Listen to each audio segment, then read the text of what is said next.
মানুষ প্রস্রাব করার সময় সতর্কতা অবলম্বন করে না, প্রস্রাব করে পানি ব্যবহার করে না, সদা সর্বদা প্রয়োজনে অপ্রয়োজনে যুবক টাইট ফিটিং পোশাক পরার কারণে সদা সর্বদা দাঁড়িয়ে থেকে প্রস্রাব করতে হচ্ছে, প্রস্রাব করে পানি ব্যবহার করছে না। ও যুবক, তোমাকেই বলতে চাচ্ছিলাম ভাই, আল্লাহর নবী এটাই বললেন, আমার উম্মতের এক শ্রেণীর মানুষ, তাদেরকে দেখে আমি নবী ভীত সন্ত্রস্ত, তাদেরকে দেখে আমি নবী ভয় পাচ্ছি। তারা হচ্ছে ওই শ্রেণীর মানুষ যারা ইহুদি খ্রিস্টানের সভ্যতা নিজের জীবনে বাস্তবায়ন করে। আর যুবক, তুমি তাদের মধ্যে গণ্য কেন?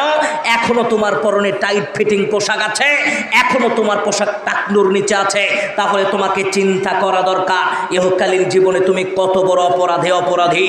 শুধু তাই নয়, পৃথিবীর মানুষ, ও যুবক, তোমাকে লক্ষ্য করে বলি, বর্তমান সময়ে অন্যতম একটি ফিতনা যুবকদের মধ্যে, তা কি?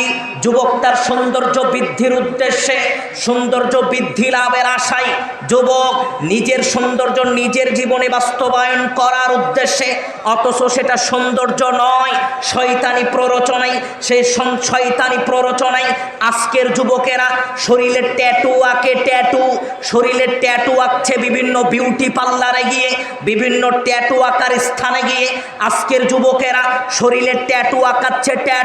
ওরে যুবক, তোমাকে লক্ষ্য করে বলি, আর আব্দুল্লাহ ইবনে আমর রাদিয়াল্লাহু আনহু قال, আব্দুল্লাহ ইবনে আমর রাদিয়াল্লাহু আনহু বলছেন, قال রাসূলুল্লাহ সাল্লাল্লাহু আলাইহি ওয়াসাল্লাম, রাসূল সাল্লাল্লাহু আলাইহি ওয়াসাল্লাম বলছেন, ও পৃথিবীর মানুষ শোনো, আল্লাহর নবী আদম সন্তানকে লক্ষ্য করে বললেন, আদম সন্তান শোনো, লাআনাল্লাহ, আল্লাহ সুবহানাহু ওয়া তাআলা ওই সমস্ত মানুষের উপরে অসন্তুষ্ট, আল্লাহ তাদের উপরে লানত ঘোষণা করেছেন, ওয়াল ওয়াসিমাতি ওয়াল মুস্তাওসিমাত ওয়াল মুতানাম্মিসাতি ওয়াল মুতাফাল্লিজাত। ও আদম সন্তান শোনো, ইহকালীন জীবনে যারা নিজেদের শরীরে ট্যাটু আঁকাবে, যারা নিজের শরীরে ট্যাটু আঁকায়, উল্কি আঁকায় এবং যারা অন্যকে আঁকিয়ে দেয়, এদের উপরে আল্লাহ সুবহানাহু ওয়া তাআলা অভিশাপ দিয়েছেন, লানত করেছেন।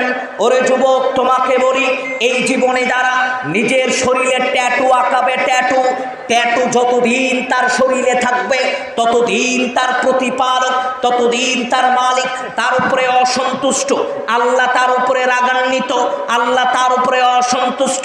এই চিন্তা চেতনা করা দরকার। ও মা ও বোন, আপনাকে বলি, তারপরে আল্লাহর নবী বললেন, যারা এই দুনিয়াতে নিজেদের দাঁত চিকন করে বিউটি পার্লারে গিয়ে, যেই সমস্ত নারী বিউটি পার্লারে যাওয়ার পরে সৌন্দর্য বৃদ্ধির উদ্দেশ্যে যারা নিজের দাঁত চিকন করছে, এই সমস্ত নারীর উপরে আল্লাহ সুবহানাহু ওয়া তাআলা লানত করেছেন, অভিশাপ দিয়েছেন ইহকালীন জীবনে। আপনাকে বলি, ও যুবক ভাই, তোমাকে বলি, আজকের এই ট্যাটুর ফিতনাটা সমাজে অধিকাংশ যুবকের ভিতরে এটা দেখা যাচ্ছে, এটা থেকে তোমাকে ফিরে আসা দরকার। শুধু তাই নয়, আল্লাহর নবী রাসূল সাল্লাল্লাহু আলাইহি ওয়াসাল্লাম আরো কিছু হাদিসে এই কথা ব্যক্ত করে, যেই কথা বলতে চাচ্ছিলাম, যুবক, আজকের এই দুনিয়াতে তোমাকে এই ট্যাটু থেকে সাবধানতা অবলম্বন করতে হবে। যতক্ষণ নিজের শরীরে ট্যাটু আছে, এই ব্যাপারে অনেক মাসালা আছে, ওযু হবে কিনা, গোসল হবে কিনা, ওই জায়গায় পানি পৌঁছাতে পারছে কিনা, এই বিষয়ে আলাদা কথা।